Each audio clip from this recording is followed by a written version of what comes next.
Okay, we are just days removed from SummerSlam, and AEW has announced a new tournament. We seem to be in full swing in this world of wrestling. Welcome back to the Wrestling is Bullshit podcast. I have a new setup today. It's only going to be a one time thing. Definitely had some technical difficulties to dance around. Hopefully, it will not be a problem for the foreseeable future. I don't think so. But nonetheless, ladies and gentlemen, welcome to the show. And I apologize in advance if this is a bit of a different layout than what you're used to if you listen to this show. I'm going to try to speak quietly because I know my playback on this audio device is very loud. So just take that into account. I do want to warn you, it will not be a quiet show the way it normally is, to where I can raise my voice loudly when I want to. I'm going to have to keep it quiet the entire time just for the sake of the audio device and the way that it captures the audio. Anywho, we are days away removed from SummerSlam, and we have a lot to talk about. Before we get there, though, not only was SummerSlam very eventful this past week in the world of wrestling, but so was the weekly television that we're used to seeing. And we'll start with Monday Night Raw, where we were able to see Raquel Rodriguez. We were able to see Raquel Rodriguez dethrone Sol Ruca and become the new Women's Intercontinental Champion. Very interesting here. I think this is well deserved for Raquel Rodriguez. I want to see her with this women's IC title. I've been wanting to see her with the belt, to be honest. I think she can benefit greatly from a well produced title run and get some good reps here. So, very excited to see, and I hope that they give her a good reign, defend the title, show up to work on TV. Not every week, but once or twice a month, defend the title. That's what I'm looking for. We saw new champions 2 days later after last week's Raw on AEW Dynamite, where the Demand won Trios Gold. The Demand, Ricochet, and the Gates of Agony were able to defeat the conglomeration for the AEW World Tag Team Championship. Very big win for the Demand here. I feel like this is long overdue, and I'm excited to see what they do as the new Trios champs of AEW.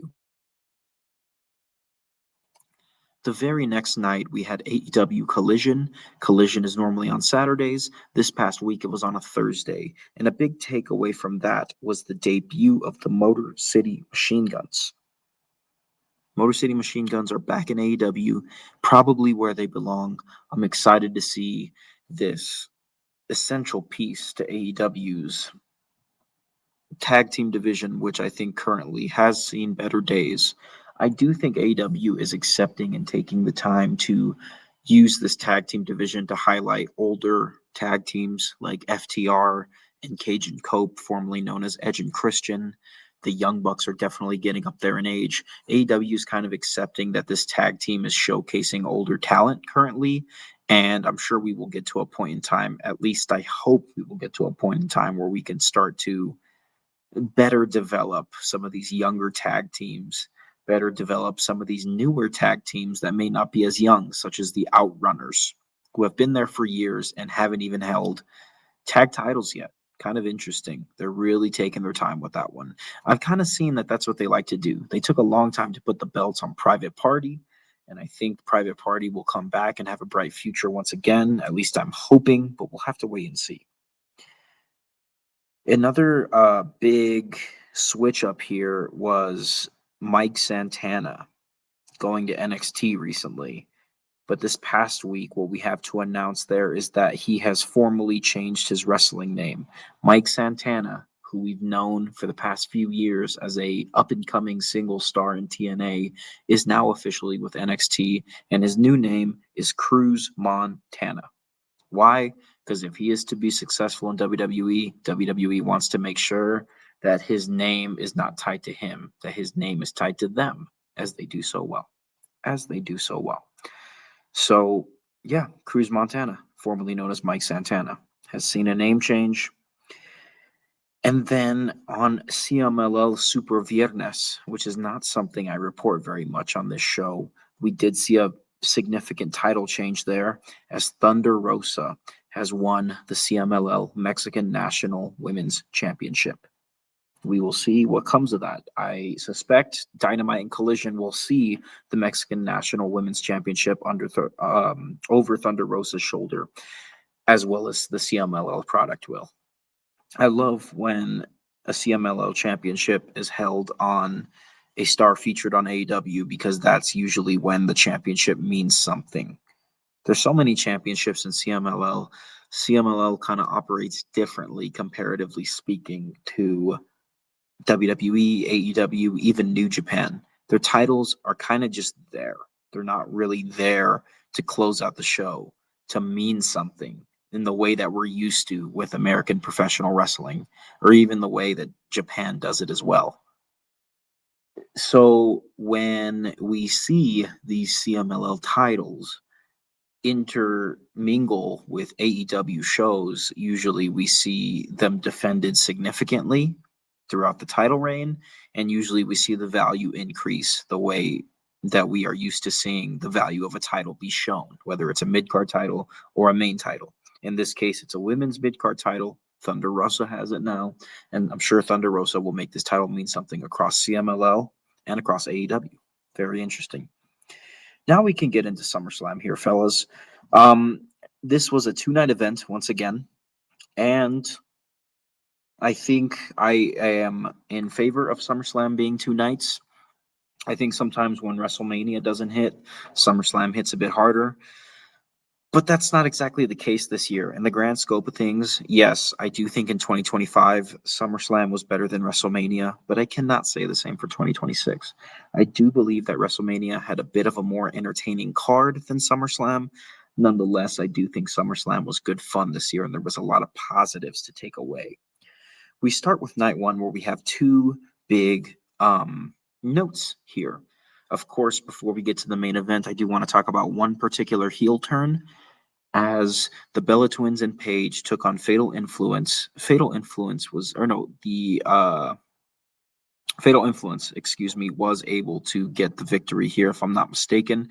But it's not, it doesn't even matter who won or lost. It matters what happened after the match. As after the match, the Bellas turned on Paige. Nikki and Brie Bella turned on Paige. Nikki and Brie Bella have turned heel on night one of SummerSlam, and I'm sure we will be seeing more of them on weekly television as heels. And I'm sure we'll be seeing more of Paige as a single star. At least I hope so. We'll see what happens there. But the Bellas have turned heel on night one. The second note on night one was, of course, with the main event as Obafemi faced Brock Lesnar in a Hell in a Cell match. It was a fantastic main event. It was very solid. It was the last match of Brock Lesnar's career officially. Now, I'm going to be honest here. Did I really care for this match? No. I thought they did what they needed to do at WrestleMania earlier this year. I know a lot of you think the same as well. But nonetheless, I was able to enjoy a nice, violent, fast-paced, and fun, unique Hell in a Cell match and unique SummerSlam main event. And now we could formally say goodbye to Brock Lesnar, which was a questionable return for WWE in the first place. I've been saying it for a whole calendar year now. Nonetheless, guys, Obafemi has a lot more momentum, defeating and retiring and having a year-long program with Brock Lesnar. And I'm excited to see what comes of this. We get into night two, which I think was a lot more entertaining for SummerSlam this year, as we were able to see a significant return. We were able to see the human monies on a pole match between Danhausen and Dominic Mysterio, and then we were also able to see 3 different title changes. Ultimately, the human monies on a pole match was what it was. I'm sure a lot of you had fun with it. For me, it's personally not my thing.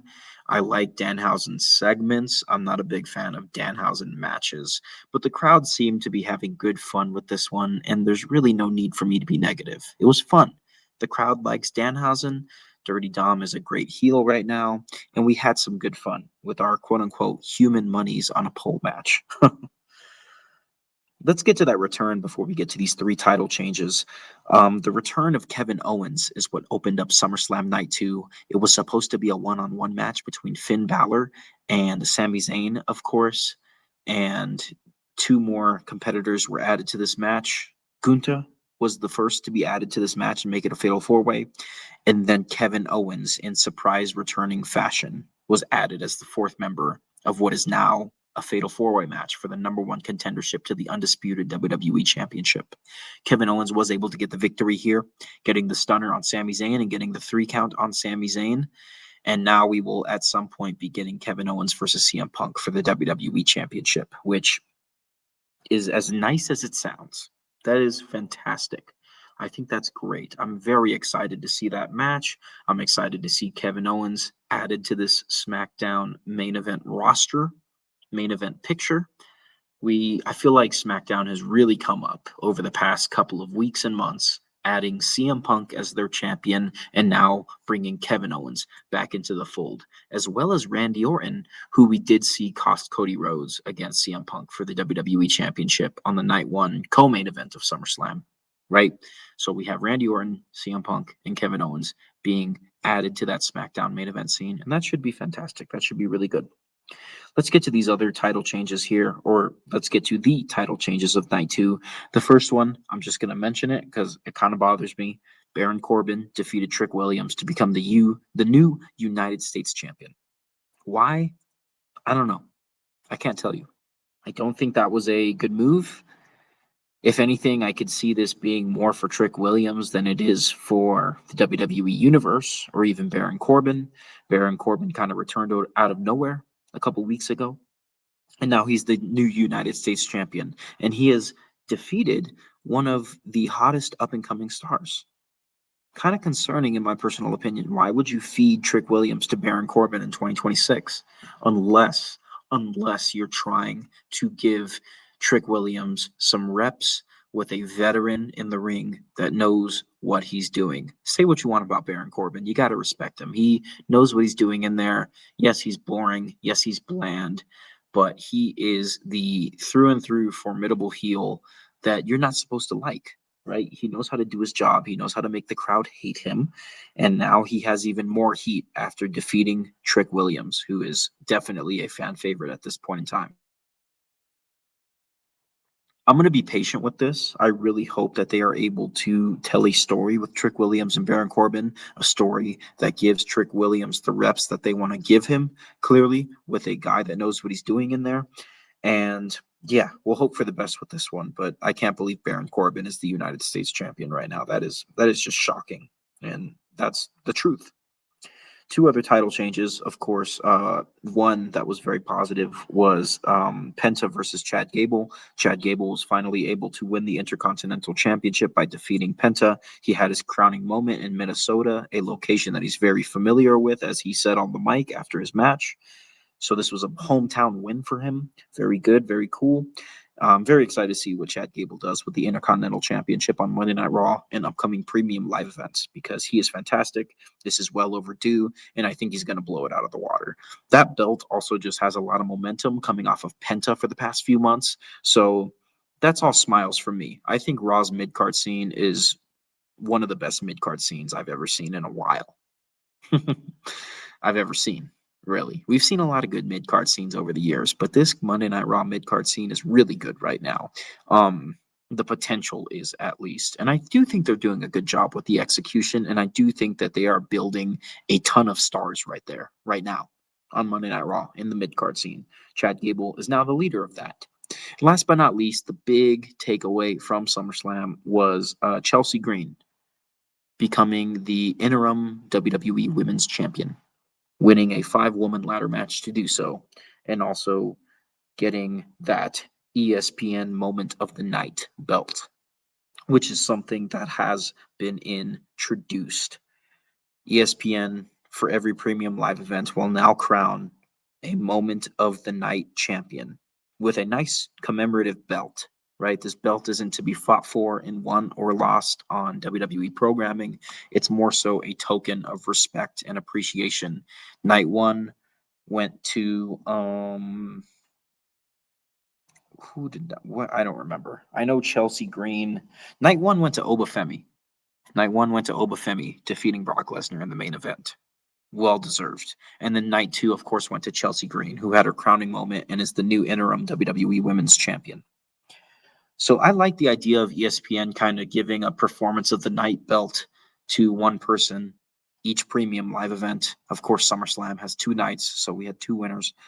Um, yeah, this is a cool idea. This is a new concept introduced during SummerSlam week. And I look forward to seeing more of this, right? I think that is a good way to go about it if you're ESPN and if you're WWE doing what you're trying to do in 2026, which is appeal to a mainstream audience through ESPN. Make it fun, make it interactive. You got the ESPN Championship, which is kind of just a performance of the night, moment of the night token. And I like it. Okay, SummerSlam. That was SummerSlam, guys. The SummerSlam was I feel like WWE is in a very half-baked year, if I'm being completely honest. Cody versus Randy at WrestleMania felt ambushed.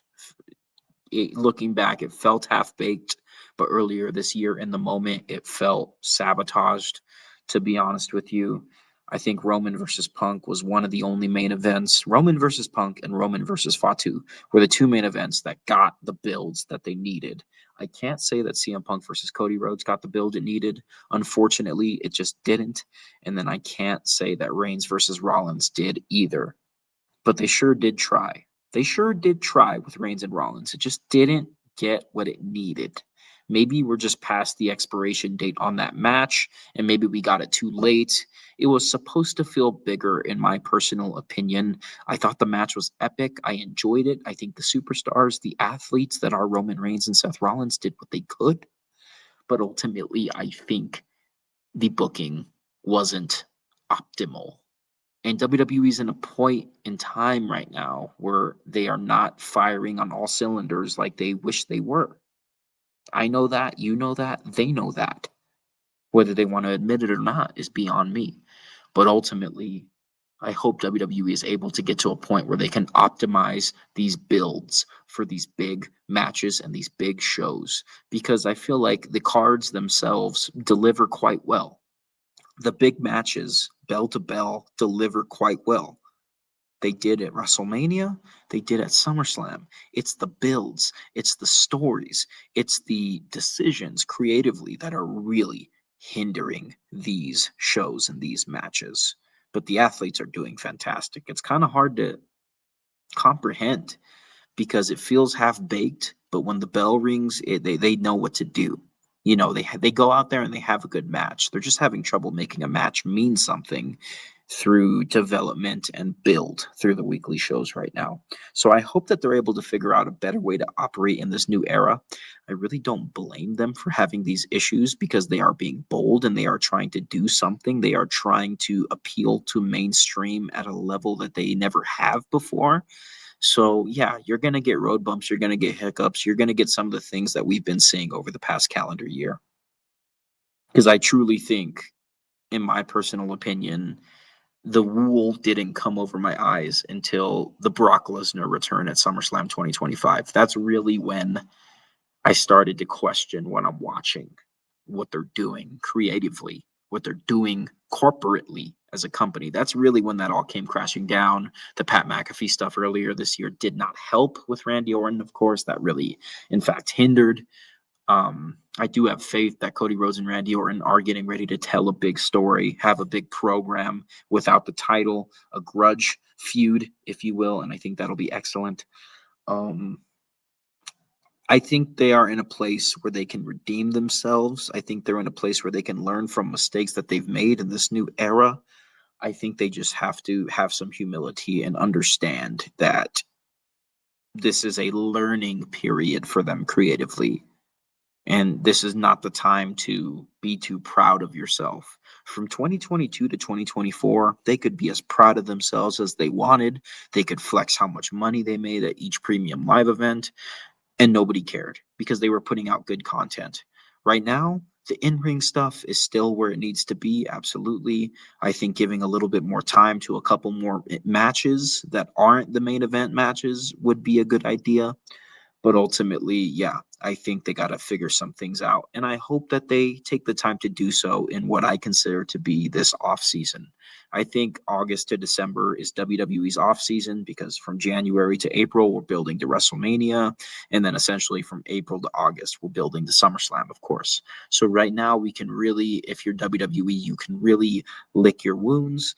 You can kind of take a breather, figure out what you're going to do next, but also more importantly, figure out situations and opportunities that you could have optimized this past year, this past SummerSlam, this past WrestleMania.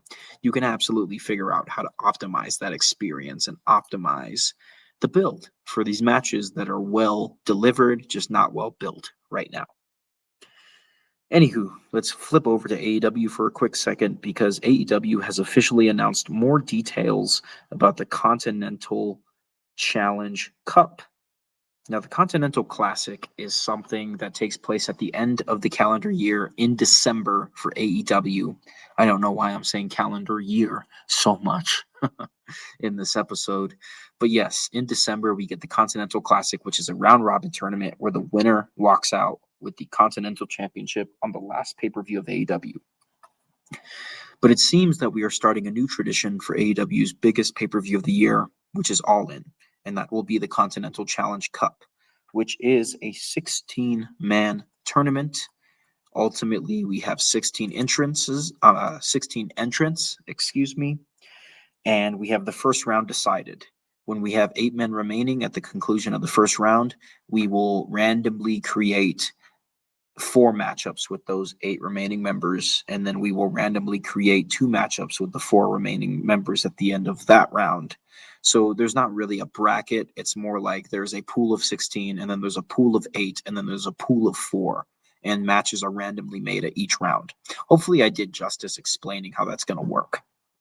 Nonetheless, man, our 16 entrants are, of course, the Continental Champion Jon Moxley, Kyle O'Reilly, Roderick Strong, Orange Cassidy, Nigel McGuinness, Katsuyori Shibata, David Finlay, Ace Austin, Jay White, Matt Sydal, Jungle Jack Perry, Jake Doyle, Brian Cage, Echisetto, Claudio Castagnoli, and Eddie Kingston. And to go over the first round matches here, we will have on this Saturday's Collision to begin, we will have Roderick Strong versus Kyle O'Reilly, Brian Cage versus Echisetto, and Nigel McGuinness versus Katsuyori Shibata. So those are some fun tournament matches there. I think those are going to be excellent. And then on Dynamite next week, we will see David Finlay versus Jay White and Jon Moxley versus Jack Perry, which are absolutely Dynamite level matches, if you ask me. This is exciting, guys. I like this tournament. I think it's going to be a great addition to All In this year for AEW, and I think it's going to be good for the TV. And then, of course, we have Claudio Castagnoli versus Ace Austin, Eddie Kingston versus Jake Doyle, and Matt Sydal versus Orange Cassidy. So those are all the first round matches. We will see which 8 contestants will be remaining at the end of the first round. And of course, we will see what 4 matches are built for the next round soon enough. Very excited for this Continental Challenge Cup. Think it does a good job of making the Continental Championship relevant in the middle of the year. Because yes, sometimes it just feels like the Continental Championship is simply around waiting for the big C2, the big Continental Classic at the end of the year. It feels like it's big at the end of the year, and then all other 11 months, it's kind of just a regular title being defended on Dynamite, Collision, and pay-per-views. Now you have the Continental Challenge Cup to remind people during the biggest show of AEW's year that the Continental Championship is a championship that means something. It's a championship that is focalized around tournament wrestling, technical wrestling, and the Continental Champion is a high honor.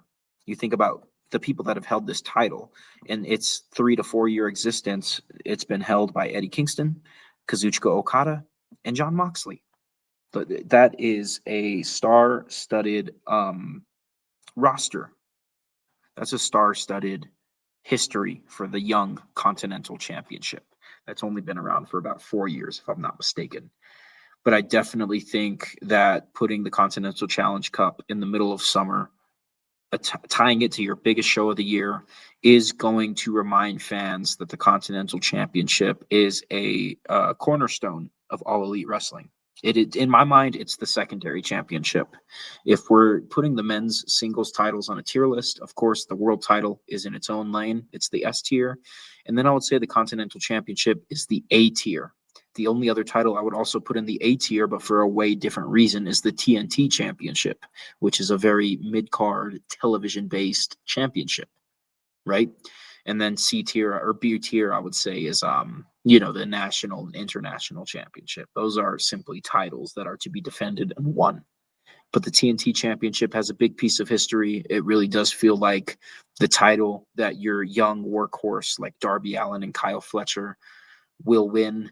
And then the Continental Championship is like, you're not currently the world champion, but you are world champion material and you are a cornerstone of this company. That's, Okada, Moxley, Eddie Kingston. Moxley's the only guy of those three that has won the world title, but I could see Okada winning the world title at some point. And if they wanted to, they could do the same with Eddie Kingston. It just depends on the market, right? Got to let the market speak for itself sometimes. Yeah. What an interesting week of wrestling. A lot to talk about here, obviously. But I only have two more things to bother you with, and then I will get you on your way. We have the watch list, and we only have two shows on the watch list this week. We have NXT on Tuesday and AEW Dynamite Grand Slam Mexico on Wednesday. So on NXT on Tuesday, we will see 3 matches of significance. We will see Ren Sinclair defend the Women's Speed Championship against Zarya. And then we will see Vanity Project defend the NXT Tag Team Championship against Miles Bourne and Tavion Heights. And then last but not least, and arguably most importantly, we will see Kendall Gray defend the NXT Women's Championship in an underground match against Lola Vice. We go over to Dynamite Grand Slam Mexico, and we also have 3 matches of significance here. We have The Demand defending the AEW World Trios Championship against Adam Page and Bro Dito. And then we have Will Ospreay taking on Mark Davis in a Mexico City street fight, no outside interference. And then, of course, we have Kyle Fletcher defending the AEW International Championship against Mike Bailey. Not a busy week of wrestling. I think NXT will be very entertaining. I think AEW Dynamite Grand Slam Mexico will be entertaining. The Continental Challenge Cup ought to give us some Continental Classic level wrestling bell to bell. I'm always a big fan of that. I love the technical wrestling. Truth be told, the Continental Championship is one of my favorite championships in wrestling right now, and I think that's a testament to Jon Moxley's hard work that started in January and has continued consistently for more than half of the year this year. All right, fellas, that's all I got.